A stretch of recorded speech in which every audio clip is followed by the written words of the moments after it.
I had never meant to leave a note. I meant to leave nothing. A folded blanket at the foot of his chair, the cup I had used set neatly by the basin, my boots, which I had taken off at his hearth without thinking, laced again at his door. A clean exit, the kind of exit a healer's apprentice learned to make before the household woke and remembered she was not someone they had asked for. But the parchment was already on his table, and his quill was already uncapped. And I was already standing there in the grey hour before dawn, looking at a man asleep in a wooden chair he had no business sleeping in. His head had fallen against his own shoulder. There was a cut on his jaw I had cleaned the night before, and a bruise under his eye that would be worse by midday. The fire had gone low. He had not moved since I had eased the cloak over him 3 hours ago. I wrote 2 sentences because I owed him that much, and not 1 syllable more. Thank you for the kindness. Forgive me for not staying to repay it. I signed it with my first name only. Mira. No house, no rank, nothing he could trace if he chose not to.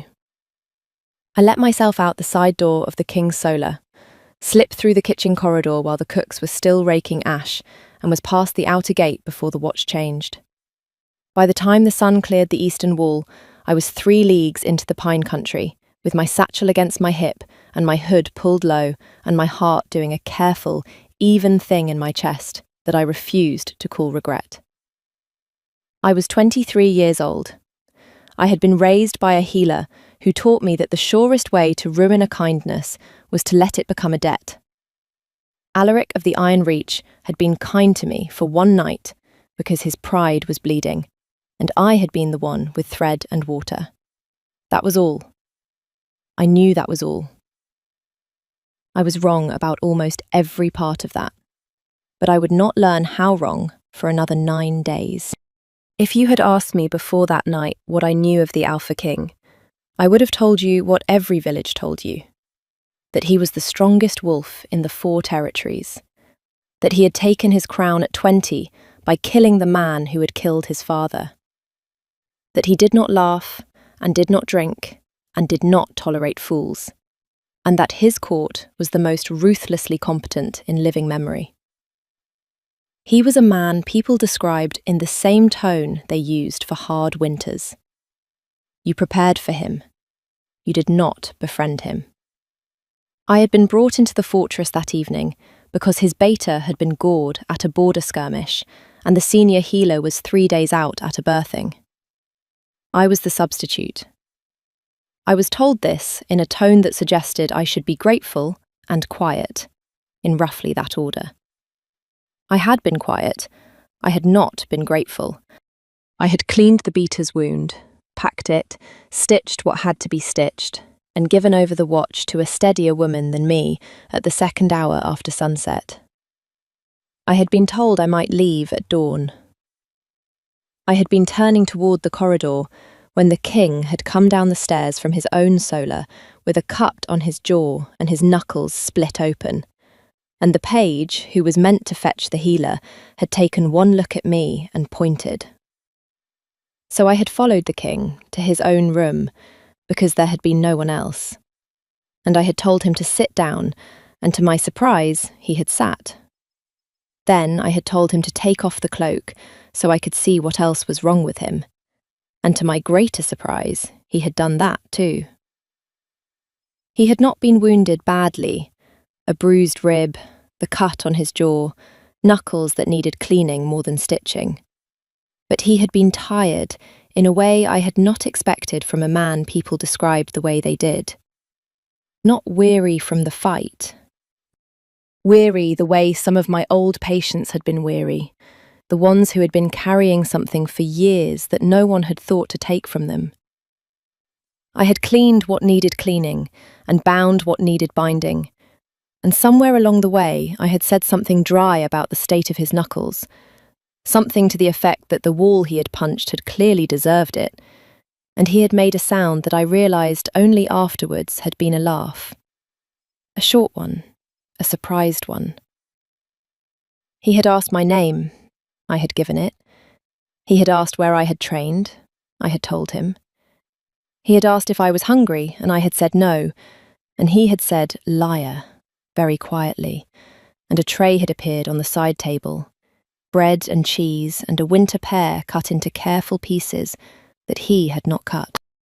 I had eaten because I had been hungry, and because it would have been ungracious not to, and because watching the King of the Iron Reach eat slowly across the hearth from me at midnight was a thing my body did not yet know how to refuse. We had spoken, not of important things, of the road from my village, of a book he had been reading, which to my surprise was a book I had also read, of the beater's chances, which I had told him honestly were good. He had listened with the whole of his attention, which was a thing I had never had given to me before, by anyone who outranked my own father. At some point he had fallen asleep in the chair. I had set down my cup. I had pulled his cloak over him because the fire had begun to die, and because I had been raised to do that for any creature in front of any hearth. I had sat in the other chair for what I had told myself would be 1 minute, and when I had next opened my eyes, the room had been grey, and the fire had been ash, and a watch bell had been ringing somewhere very far away. I had written the note. I had left.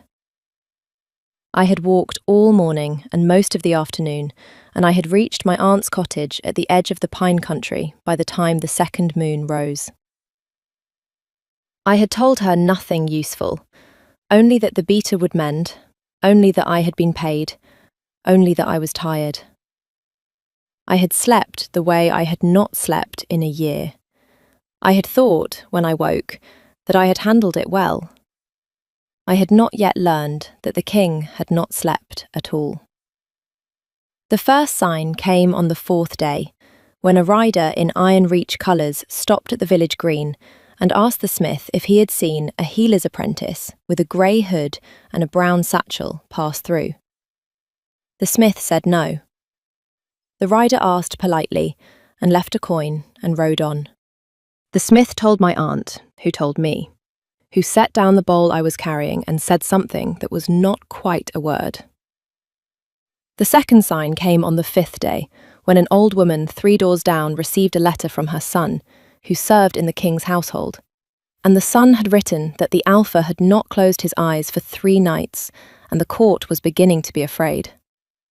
The old woman read this aloud in the kitchen of the inn, and several people remarked on it, and I went outside and stood very still in the dooryard for a long time and looked at the eastern road. The third sign came on the 6th day, when my aunt put down the kettle and looked at me across the table and said, "Mira, what did you do?" I told her, exactly. The beater, the cloak, the pear, the note. She listened with her hands folded in her lap. When I had finished, she was quiet for a while. Then she said, "Child, you do not write thank you and forgive me to a man like that and walk out before sunrise unless you know what you are doing. Did you know what you were doing?" I said, "I was being polite."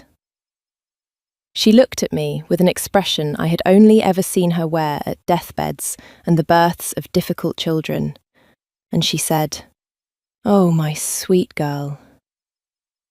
I sat with that for the rest of the afternoon.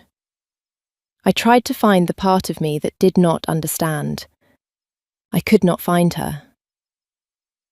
If you have stayed with me this far, stay a little longer.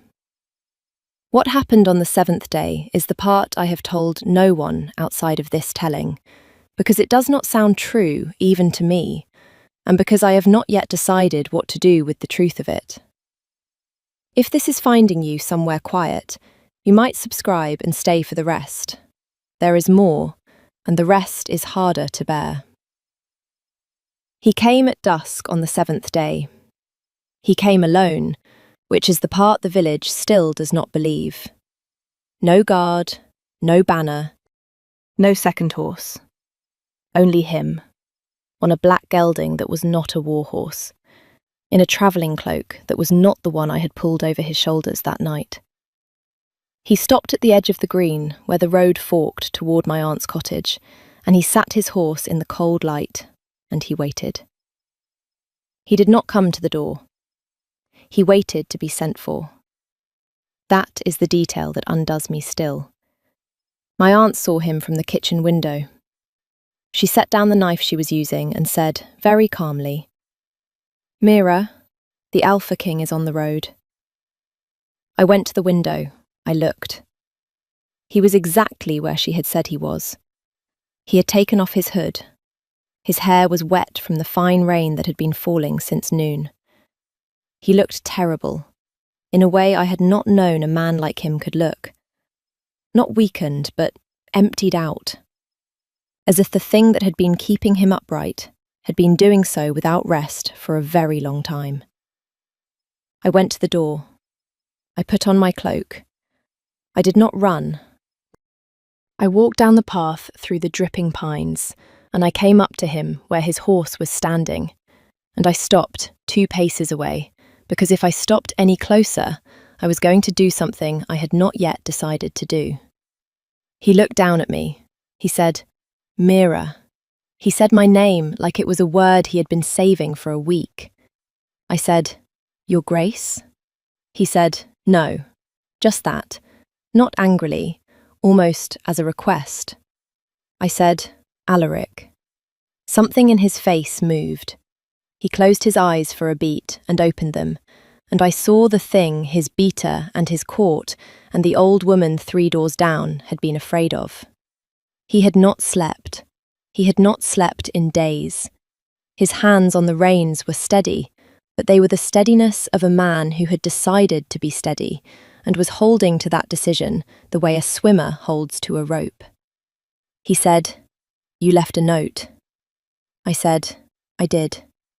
He said, "Why?" I had to think before I answered, because the true answer was not a sentence I had practiced. I said, "Because I have been taught not to make a debt of a kindness. Because I did not want you to wake and feel obliged.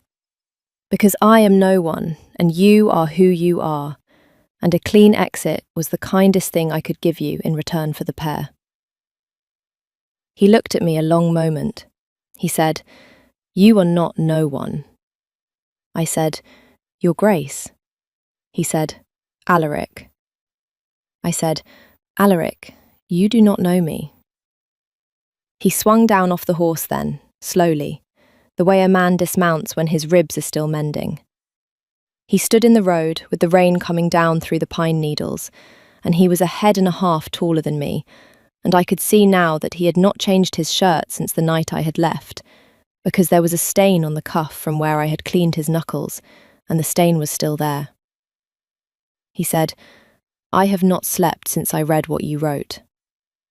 I said, "Why not?" He said, "Because you wrote, 'Forgive me,' and I have spent 3 days trying to understand for what."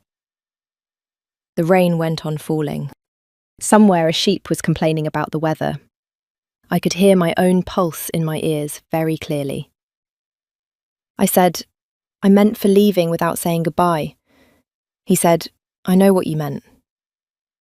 I read it until the paper fell apart in my hands. "I know every word in the order you wrote them." That is not what kept me from sleeping. I said, "Then what?" He said, "That you thought you owed me anything. That you thought a pair and a half and an hour of being spoken to like a person was a debt you needed to pay before sunrise." He looked at the road past my shoulder, not at me. "That you thought I would wake and want repayment. That is the part I could not put down." I did not say anything for a while. I could not. He said, more quietly, "And that you signed it Mira, with no house, no rank, as if you wanted to be untraceable, as if you were used to leaving places that way." I said, "I am." He closed his eyes again. He said, "I rode out alone because I did not want my men to see me find you. I did not want this to be a hunt. I did not want you to ever, In any future you imagine, look back on this hour and remember it as the hour the Alpha King came down on you with a guard at his back. I came alone, so that if you told me to leave, I could. I said, "You should sit down." He said, "I will stand." I said, "Alaric, you have not slept in 3 days. You will sit down or you will fall down, and I would rather you sat." He looked at me. There was a long beat where I watched him decide, very visibly, to do what I had told him to do. He sat down on the low stone wall at the edge of my aunt's garden. The horse cropped at the grass beside him, with the patient indifference of an animal who had been on this road before. I said, "Have you eaten?" He said, "No." I said, "Stay there." I went back up the path. My aunt was at the door already, with a wedge of bread and cheese wrapped in cloth, and a small flask of cider, and a face that I will remember on my deathbed. She put the bundle into my hands and said, very quietly, "Take your time, child. We will not come down." Then she shut the door. I went back. I sat down on the wall beside him, 2 handspans of stone between us, and I unwrapped the bread and cheese and put it on the cloth between us, and I uncorked the cider and handed it to him. He took it. He drank. He set it down with the kind of care a tired man uses for things he does not want to drop. He ate the bread slowly and did not speak. When he had finished, he said, "I have something to tell you. I would like to tell it before you decide anything." I said, "Decide what?" He said, "Whether to send me back." I said, "Tell me." He said, "My wolf has been quiet for 9 years, since my father died. I have ruled without him in the back of my mind, which is a thing other alphas tell me is impossible, and I have done it anyway. I assumed the bond he was meant to give me one day had died with whatever else died in me that year. I was not unhappy about it. I had a kingdom to run. I did not need an animal in my chest telling me what to want. I waited. He said, "He woke up the moment you walked into my solar." I did not move. He said, "I did not tell you. I did not tell anyone." He was very quiet about it. He simply sat down inside me and watched you clean my hand and ate the pear I gave you and listened to you talk about a book. And when you fell asleep in the chair across from me, he held very still so as not to wake you. And when I woke and found the note, he made a sound I have never heard him make in my life. I read the note. I read it again. I have read it perhaps 100 times. The paper is in pieces in a drawer in my solar. I could not put it down, because the moment I put it down, I would have to admit that you had walked out of my house without knowing what you were to me, and I would have to decide what kind of man I was going to be about that. I said, after a long time, "And what kind of man are you going to be about it?" He said, "The kind who rides out alone in the rain and waits at the edge of your aunt's garden until you are willing to come down to him. The kind who tells you the truth and lets you decide. I am not here to claim anything. I do not believe in claims that are not chosen. I am here because I owed you the information, and because I could not in conscience let you go on thinking that what you gave me that night was a debt." I sat with that. I said, "You have been writing letters." He looked at me sharply. I said, "Have you not?" He said, "How did you—" I said, "Because a man who has not slept in 3 days does not invent that speech in the saddle. You have been writing it, to no one, for days, in your head and probably on parchment. You came down here with it folded inside your chest, and you have just opened it for me. Have you not?" He was quiet. He said, "There are 7 of them, in a drawer under the note. None of them are signed. None of them were ever going to be sent. I wrote them because I could not say them, and I could not stop wanting to say them. The first one says, "I do not know your second name, and I am afraid of how much I want to." That is the first letter. I have not sent it. I will not send it, now that I have said it aloud to your face. I felt the wall under my hand. I felt the rain in my hair. I felt my pulse settle into a slower, stranger rhythm that I would later understand was not mine alone. I said, "Alaric." He looked up. I said, "I left because I did not believe a man like you could mean a thing like that toward a woman like me. I am telling you that plainly, so that you know what you are arguing against." He said, "I know what I am arguing against. I have lived inside it for 9 years." I said, "I am a healer's apprentice from the Pine Country." He said, "I am aware." I said, "I have no house, no rank, no dowry. My mother was a midwife, and my father mended boots." He said, "You spoke to me that night the way no one has spoken to me since I was 12 years old. You told me my knuckles were stupid, and you handed me a pair, and you fell asleep across my hearth as if I were a safe man to fall asleep across from. Do you understand what that was? Do you understand that I have been the most powerful wolf in 4 territories for 10 years, and not one person in those years has fallen asleep in front of me on purpose?" I did not have an answer to that. He said, very carefully, "I am not asking you to come back with me. I am asking you to let me come down this road again. Once a week, if that is what you can bear, with no guard, with no claim, until you know me well enough to decide whether the man who wrote those 7 letters is a man you would let cross your threshold." I looked at him. I said, "That is the worst proposal I have ever heard." He said, "I am aware." I said, "You are the king of the Iron Reach. You cannot ride out alone every week to court a healer's apprentice in the Pine Country. Your court will eat you alive." He said, "Let them try." I said, "Alaric." He said, "Mira, I have not slept in 3 days. I do not care what the court does. I will ride this road every 7th day until you tell me to stop, or until you come with me of your own accord. And if my court has an opinion about it, they may bring that opinion to me directly, and I will hear it from horseback." I started laughing then, because there was nothing else to do. He looked startled.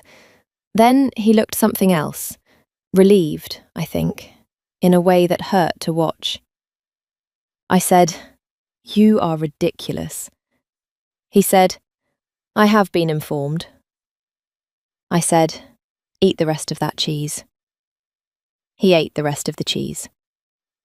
When he had finished, I said, "You will not ride home tonight. You have not slept. You will fall off the horse, and I will not have the king of the Iron Reach die in a ditch outside my aunt's garden because he was too proud to take a bed. There is a room above the inn. I will walk you there. You will sleep. In the morning you may ride home, and next week you may come back, and we will see what we see." He looked at me for a long moment. He said, "Mira." I said, "Alaric." He said, "Thank you." I said, "Do not thank me for sense." He stood up. He did not sway. The horse lifted its head.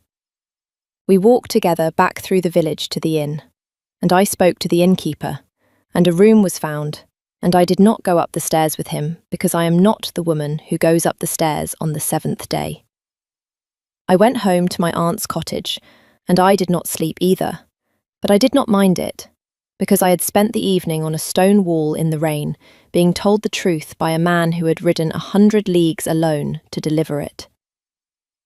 He came back the next week, and the week after. He came in plain clothes, on the same gelding, and he stayed for the afternoon, and we walked the pine paths, or sat in my aunt's kitchen and argued about the book. And on the 5th visit, he brought the 7 letters with him in a leather wallet, and gave them to me to read. And I read them in front of him while he sat at my aunt's table, with his hands folded like a man at prison sentencing. And when I had finished, I set them down and said, "The 4th one is the best. You should have sent it." He laughed then, a real laugh, the kind I had only heard once before. And my aunt came in from the garden and looked at the 2 of us and went straight back out without a word. The court did, of course, eat itself alive about it. There was a noblewoman named Lady Isolde, who had expected to be Luna, and who had to be exiled in the 3rd month for arranging a poisoning of a barrel of wine she had reason to believe I would drink from. There was the matter of the announcement, which was made at the autumn council in front of every ranking wolf in the 4 territories, where Alaric stood from his throne and walked the length of the hall and took my hand in front of every one of them and said her name to the room.